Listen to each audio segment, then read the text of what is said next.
28 জন পরীক্ষার্থী, একজন পরীক্ষার্থী পাশ করে। চুয়াডাঙ্গার দামুড়হুদা উপজেলার কুরুলগাছি দাখিল মাদ্রাসা থেকে এবারে দাখিল পরীক্ষায় অংশ নেওয়া 28 জন শিক্ষার্থীর কেউই উত্তীর্ণ হতে পারেনি। 21 জন শিক্ষক ও কর্মচারীর বিশাল বহর থাকা সত্ত্বেও পাশের হার শূন্য হওয়ায় অভিভাবক, সচেতন মহল ও পুরো জেলা জুড়ে বইছে আলোচনা ও সমালোচনার তীব্র ঝড়। তবে শিক্ষকরা বলছেন, সেপ্টেম্বর মাসে 2024 সালে 1 সেপ্টেম্বরে এখানে আসে যোগদান করে।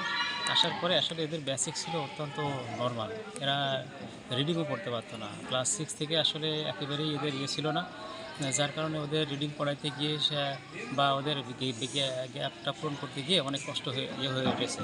তাছাড়াও যতটুকু ওদেরকে আমি দেখাইছি তাতে সেই হিসেবে পাশ করার কথা ছিল, কিন্তু কেন যে এমন হলো এটা বোঝে আসছে না। তবে আমরা খাতা চ্যালেঞ্জের জন্য সমস্ত পেপারস রেডি করা হয়েছে। খাতা চ্যালেঞ্জের একটা আবেদনের সময় দিলে খাতা চ্যালেঞ্জটা করার ইচ্ছা রয়েছে। শিক্ষক বা অভিভাবকদের নিয়ে অবশ্যই মনিটরিং করা হয়েছে আমাদের, কিন্তু এইরকম হবে তো আমিও তো বুঝতে পারছি না, পারবে না কবিতে পারবে না কেরম।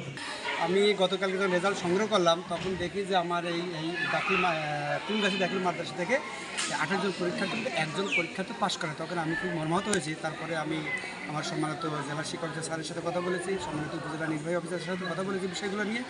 এখন আমি আজকে সকালে এখানে আসলাম, এসে আমি শিক্ষকদের নিয়ে বসলাম, সুপারের সাথে কথা বললাম এবং তারা বললো এই বিষয়টি আসলে ঘটার কথা না, একজন পাশ করবে না, এরকম ঘটনা হওয়ার কথা না। তারপরে কেন হয়েছে আমরা বিষয়টা তো নিয়ে দেখছি।